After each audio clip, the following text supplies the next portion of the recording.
I'll get you back in the clubhouse. We watched a little bit of the game.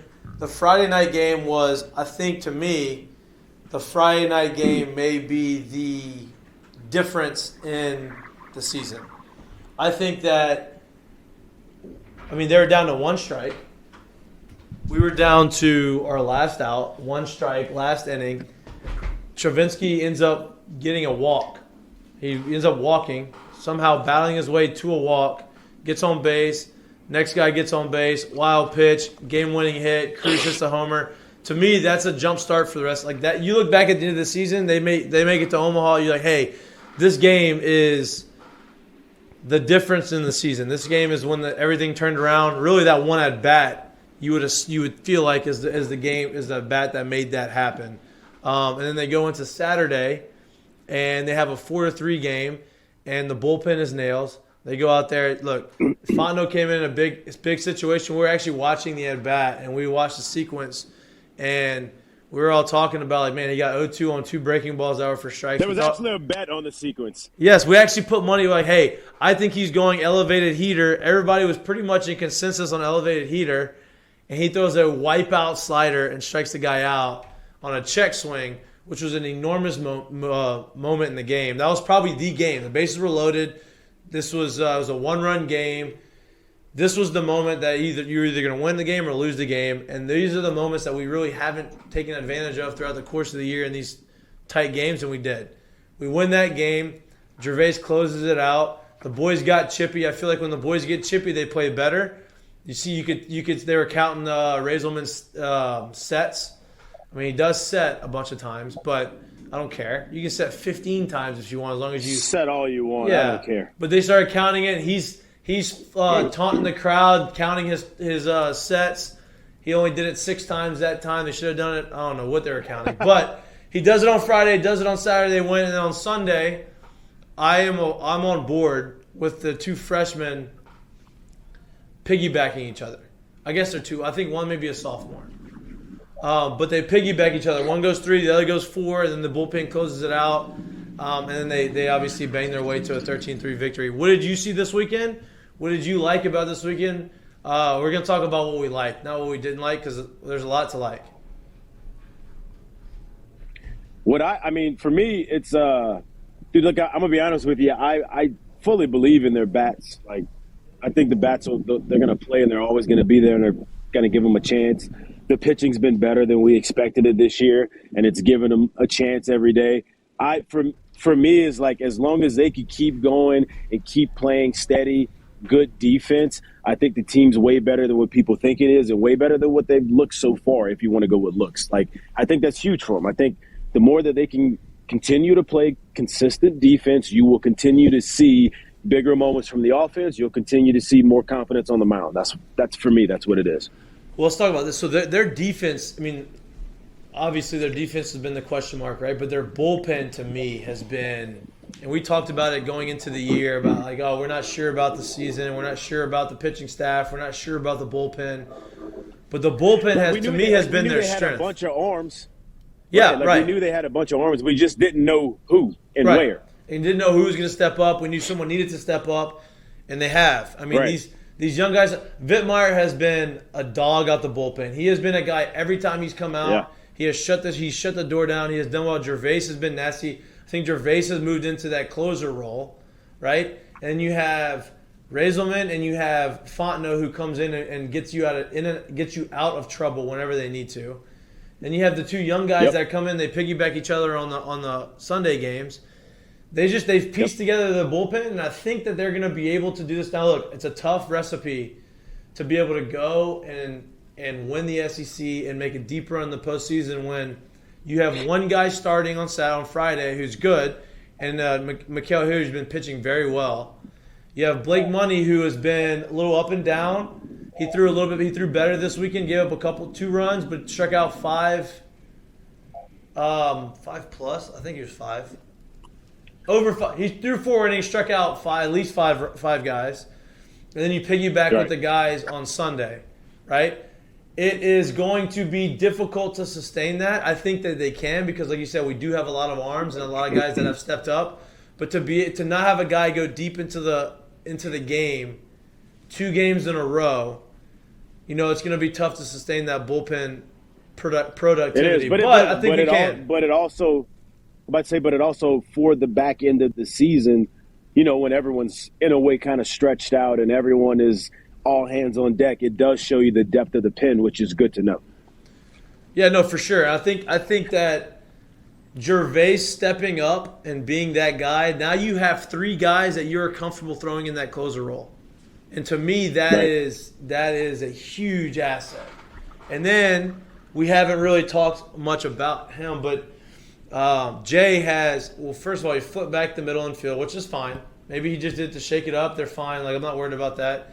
But what he did do is he allowed Josh Pearson, who's a freshman, he gave him a couple starts, and he took advantage. He had 2 homers on Sunday. He had some big hits on Saturday. And we have 2 young guys in Stevenson and Pearson who I think are going to be very, very, very good in the outfield.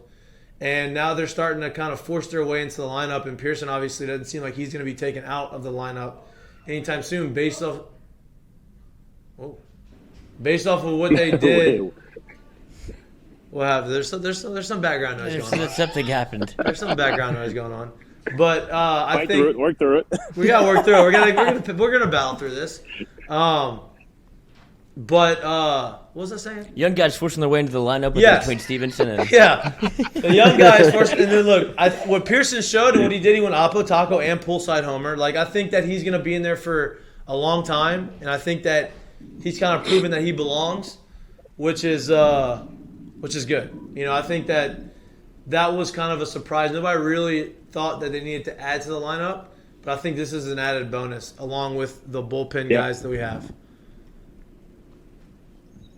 I'd agree with that. I would definitely agree. I think those 2 guys, those 2 younger guys, I mean, having a little infusion into the lineup, some competition that's created among themselves to kind of keep pushing to show that, I mean, in a way, no one's safe. I think it keeps the locker room loose. I think it keeps the boys pushing. I think it keeps them hungry, and I think it's good for them. So it's good to see that you actually have, that kind of bench depth, if you will, that is basically able to insert them into the lineup right now and kind of challenge and push for starting spots. So I think it's great for them. That's healthy competition, and You would be, I would say they're like, 12? They're probably 12 deep as far as position players goes, as far as like guys you can throw in the lineup to start any given day. With the 2 freshmen that we mentioned, you have DiGiacomo, you have Dugas, which I don't know if Dugas he got hurt. I don't know. He got scratched. I think he may have gone down with some sort of injury. I don't know what happened. But you have those guys that are interchangeable in the outfield that you can put in. Now you have 2 guys from the left side of the plate. You have Dugas from the right side, who's a senior, who obviously can put up some numbers. And then you have obviously the usual suspects out there with Cruz and, well, actually Beloso's coming back, so maybe Beloso will give you some pinching off the. You just have guys that come off the bench that allow you roster or lineup flexibility. Little flexibility, yes. There we go. Yes, alignment. Lineup flexibility that I think that is huge based off of the matchups that you have. Which, look, they're matching up with everything now. They're matching the lineups up and they're matching the pitching staff up based off the lineup that they're facing. So, I think it gives Jay a lot of flexibility to do a lot of things that he wants to do. And, anytime you go to the dude and you win and you sweep, anytime you sweep in the SEC, we've talked about this. Getting sweeps in the SEC not just sweep in the SEC, but swept on the road. That is hard to do in the SEC. Yeah, and look, we talked about it. Maybe they're road dogs. Maybe they play better on the road than they do at home because they've lost the 2 home series in the SEC. They won against Florida, and then they just swept on the road against Mississippi State. Now they go on the road again to Arkansas next week, which is going to be their toughest test yet. We thought that was Florida. So Florida's the top 10 team, but Arkansas is the top, 5 team in the country. And, that's going to be the toughest test yet. But, I think that they're up to the challenge. I think they showed this weekend that maybe they play better. Maybe the boys, they bond a little bit in the hotel. They hang out. Oh, I bet they do. They're crushing. Oh, yeah. Relax. Oh, boy. Lloyd Lloyd's got some things that he's back. Lloyd got some 17 minutes and some change. He's got some things that he wants to get off his chest. We're not gonna let him. Not gonna do it. We're not gonna let him. But I do think there is some credence to them being road dogs, dude. I think that they maybe need to get away from the pressure of LSU baseball and be able to kind of find their footing on the road and be able to bond a little bit and get kind of. Sometimes that helps being able to get on the road, get with the boys, have some fun, and like loosen up as opposed to the pressures of what Alex Box is. Yeah, I mean, but you're going on the road. That's a lot of pressure on the road. Like you have, like playing at Dudy Noble's tough. It's a hostile environment. They're obviously they're giving all the guys shit. They're giving Raiselman, which is good. Maybe that's what they need. I'm confused by this team. Like it seems like that they're baby soft at home, but then whenever they go on the road and they have everything against them, they're out there counting pitches. Like they are saying it with their chest whenever they're on the road, and it gives me hope. Yeah, they need to get Lloyd, what is it? Lloyd, what is it that we could do that they could not be baby soft at home? Like what can we come on the Mik'd Up show right here, Lloyd? Come on the show. Okay. But don't you think, like, did you ever feel like, either one of you, did you ever feel like whenever you played at home that there was like a little bit of added pressure? Like, it's supposed to be an advantage, I get that. But playing at Alex Box, playing with that stadium, like, you don't ever felt like you weren't living up to the momentum? No. Okay. No, not me. No. I enjoyed playing on the road. Now it's two different types of things, right? When you're at home and you're playing at home, you're in the comfort of the Alex Box. You know that the crowd is going to be behind you. You get to do your own thing. You're comfortable with your environment. You're comfortable with the boys, and you kind of have that home routine. But then you get on the road, the boys are all together. We're all in the hotel and watching cops. We are having team dinners, and we're around each other all the time. And you're the enemy, and you go there and you kind of rally around each other based off being the enemy, right? Guys, especially going to hostile environments, right? Ole Miss, Mississippi State, Arkansas, Tennessee, all these teams that are going to, going in like, damn, we're going to walk into the stadium and these guys are going to wear us out. Like that also gives you motivation. That also gives you a little different type of juice.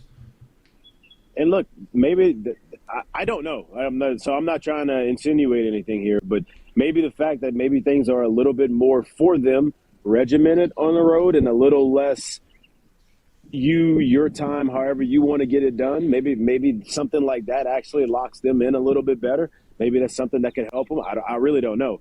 Just spitballing here, but I've seen times where guys are a little too loose and they got a little too much freedom and they can do a little too much at home, and maybe getting on the road kind of puts them more into a schedule, puts them more into kind of laser focus of what it is that they need to do. Yeah, some distractions. Being at more regimented on the road. Yes. Yeah, but then being at home, you may have a few more distractions, right? Like you may have the girlfriend at home who's like, maybe she's nagging you that week, or maybe you have family who wants to come in and they're worried about tickets, or maybe you have something going on, maybe you have class, and like when you leave and you're on the road, you kind of escape all of that, right? Like you kind of say, you know what, I am only focused on baseball.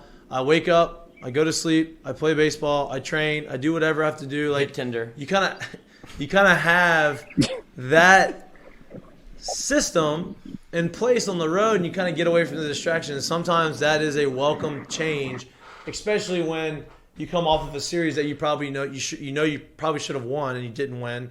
You go on the road and you say, you know what, all right, let's get together, let's rebound, and then you sweep. And you have a big, big emotional game on Friday, and that, like I said, that can jumpstart you to. I mean, obviously jumpstart us to the weekend, right? But that can jumpstart you through the whole entire season, which, you would hope that they continue that level of play. They play Lamar, our buddy Will Davis, is the head coach at Lamar. He was he was one of my coaches. He played with you, right, Jay? Did he? So he was there. I mean, he was there in the fall, but I think I'm pretty sure he was a coach by the time I basically showed up in the spring, because I wasn't my freshman year. I don't really think I met the majority of the baseball team until the spring. Like I pretty much showed up. It was like all football, and then once the bowl game and stuff was over, I was kind of able to kind of transition into the baseball side of it. That's right.